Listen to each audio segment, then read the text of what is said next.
스타 인터뷰 오늘 듣고 계시는 시각 8시 7분 18초 지나고 있습니다. 매주 목요일에 만나는 스포츠 브리핑 광주일보 김여울 기자 만납니다. 안녕하십니까?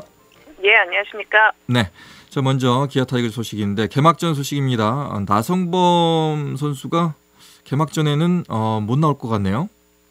네, 올 시즌 기아의 그 중요한 키워드 중 하나 부상이었습니다. 지난 시즌 부상으로 좀 힘든 시즌을 보냈기 때문에 캠프 때부터 부상에 신경을 쓰면서 또 이번 캠프는 부상 없이 좀 잘 진행됐었는데 개막을 앞두고 악재가 발생을 했습니다. 지난 17일 KT와의 경기, 사실 이 경기 때 이제 많은 분들 걱정하셨던 선수가 이우성 선수인데요. 이우성 선수가 2루타를 치고 2루 베이스를 밟은 뒤에 이제 발목 통증을 호소하면서 교체가 되는 장면이 있었기 때문에 이우성 괜찮냐 이 걱정을 하셨는데 사실 알고 보니 더 큰 부상 바로 나성범 선수였습니다. 이우성 선수 같은 경우는 좀 큰 부상이 아니라서 정상적으로 이제 개막 준비를 하고 있는 상황인데 나성범 선수 주루도 좀 허벅지 불편함을 느끼면서 이제 교체가 됐었고요. 그리고 검진 결과 햄스트링 부분 손상 진단을 받았습니다. 정확한 복귀 시점은 다시 한번 이제 재검진 이후에 확인할 수 있을 것 같은데요. 더 걱정되는 부분이 지난 시즌에도 나성범 선수가 햄스트링 부상으로 시즌을 일찍 마감했기 때문에 복귀 후에도 이런 햄스트링 부상이 또 재발이 많은 부분이기 때문에 기아 입장에서는 좀 고민이 더해질 수밖에 없는 상황인데요. 일단 가장 좀 믿었던 그리고 주장인 나성범 선수가 개막전에 참가를 하지 못하면서 기아 입장에서는 좀 생각했던 라인업에 조금 이제 고민이 되긴 했는데요. 어쨌든 좀 나성범 없이 좀 잘 풀어가겠다라고 이범모 감독은 이야기를 하고 있습니다. 네. 작년에 부상 때문에 많이 힘들었잖아요. 예. 네. 그래서 이 부상이라는 말이 들리면 걱정부터 되는데 나성범 선수가 큰 부상이 아니었으면 좋겠고 빨리 좀 복귀했으면 좋겠네요. 네. 자, 이번 주 23일 프로야구 개막을 합니다. 기아는 키움을 상대로 안방에서 시즌 출발하네요. 네, 그렇습니다. 벌써 이제 개막을 하게 되는데요. 올 시즌에는 개막이 좀 빠르기도 합니다. 시즌이 끝나고 나서 프리미어 12 일정이 있기 때문에 개막 좀 빠르게 진행이 되면서 이번 주 토요일, 일요일에 개막 이루어지게 되는데 이제 날씨가 좋지 않아서 지금 예매하신 분들 좀 날씨 좋아라 이렇게 기다리고 계실 것 같은데요. 일단 기아는 키움을 상대로 해서 개막 2연전을 치르게 됩니다. 중요한 부분 이제 부상은 더 없어야 될 것 같고 기아에서 이제 마지막으로 좀 고민하는 부분이 불펜진인데요. 일단 기아의 가장 큰 힘은 그 탄탄한 선발진들.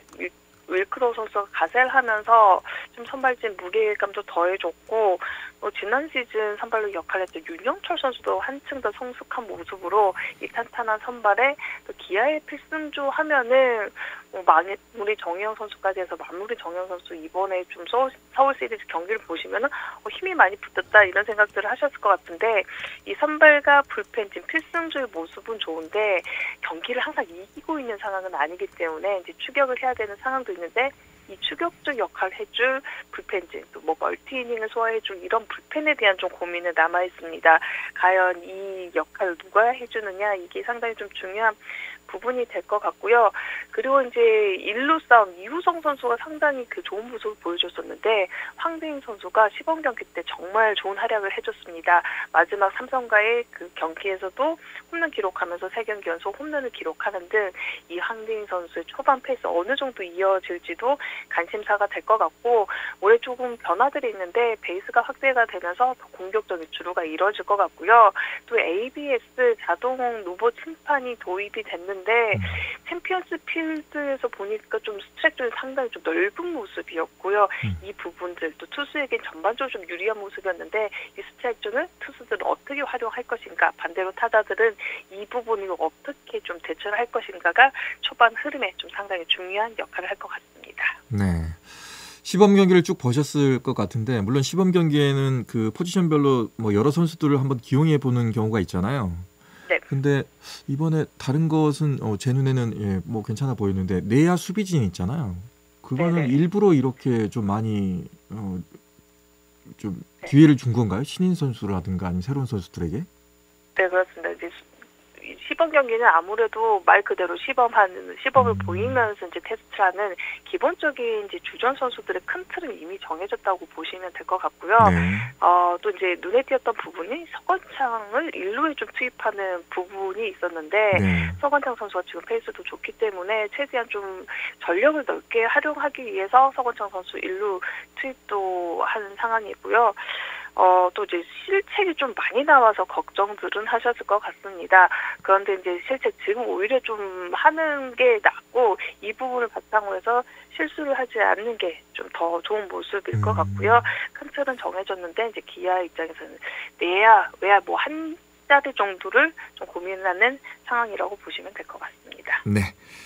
자, 개막전 기대해 보도록 하겠고요. 그리고 올 한 해 기아 타이거즈의 선전을 응원하겠습니다. 자, 그리고 AI 페퍼스가 관중이 10,000원이 들어왔는데 그 앞에서 이제 현대와의 최종전을 했네요. 일단 올 한 해 힘들긴 했지만 잘 마무리한 것 같습니다. 정리해 주시죠. 네, 일단 6라운드 일정에서는 이제 승리도 가져오고 처음으로 창단 후에 연승도 가져왔는데 이제 마지막 경기는 정말 관심이 쏠릴 수밖에 없었던 게 페퍼스 입장에서는 시즌 마지막 경기였고 상대 현대건설 입장에서는 우승을 확정해야 되는 상황. 또 이제 우승을 노리고 있던 흥국생명 입장에서도 이 경기를 지켜볼 수밖에 없었는데요. 결과 이제 페퍼스가 항상 올 시즌 좋았던 모습이 1세트는 잘 풀어가고 이후에 좀 흔들리는 모습으로 그 패배를 기록하는 모습이 이번에도 그 패배가 똑같이 좀 재현이 되긴 했습니다. 1세트 가져오고 나서 1대3 패배, 결국 현대건설의 우승을 안방에서 지켜볼 수밖에 없었는데요. 올 시즌에도 성적 지금 3시즌 연속 최하인데 또 상당히 위에 6위 팀과의 또 격차가 납니다. 올 시즌 기대했던 게 FA에 대여 박정아 영입을 했고 검증된 외국인 선수 야스민 선수 활약이 있었기 때문에 더 아쉬운 성적이고 또 좀 잡음이 또 올 시즌에 또 이어졌습니다. 오지영 선수 같은 경우는 후배 괴롭힘 혐의로 징계를 받으면서 계약이 해지가 됐고요. 이 과정에서 구단은 도대체 뭘 했냐 이런 부분에 대한 논란도 있었고 또 조트린지 감독도 시즌을 마무리를 하지 못했습니다. 네. 페퍼스 입장에서는 정말 이제 페퍼스만 색을 만들 수 있는 좀 지도자 영입, 사령타 영입을 우선적으로 하면서 다음 시즌을 준비해야 될 것 같습니다. 네. 자, 끝으로 광주FC 소식 전해주시죠. 3연승 도전했지만 포항은 좀 강했네요. 네. 포항에게 정말 좀 힘든 매년 그런 부분이 있는데요. 그래도 초반 흐름이 좋았기 때문에 이번에는 좀 포항 벽을 넘지 않을까라고 생각했는데 정말 탄탄한 수비에 막히면서 강주 이희균 선수가 전반 45분에 날린 슈팅이 이날 강주의 첫 슈팅으로 기록될 만큼 어려운 승부 이어졌고요. 그래도 이제 무승부라도 가자 이렇게 팬들 생각하셨을 것 같은데 후반 추가 시간에 상대 정재희 선수의 발을 박지 못하면서 이 경기 0대1 패로 마무리가 됐습니다. 강주 입장에서 좀 한숨 쉬어갈 수 있는 시간인데요. A매치 휴식기 보내고 다음 경기는 31일 대구와의 홈 경기로 진행될 예정입니다. 네, 자 여기까지 듣겠습니다. 말씀 고맙습니다. 예, 감사합니다. 언제 어디서나 내 손 안의 뉴스. 광주 MBC 뉴스 유튜브 구독으로 함께하세요.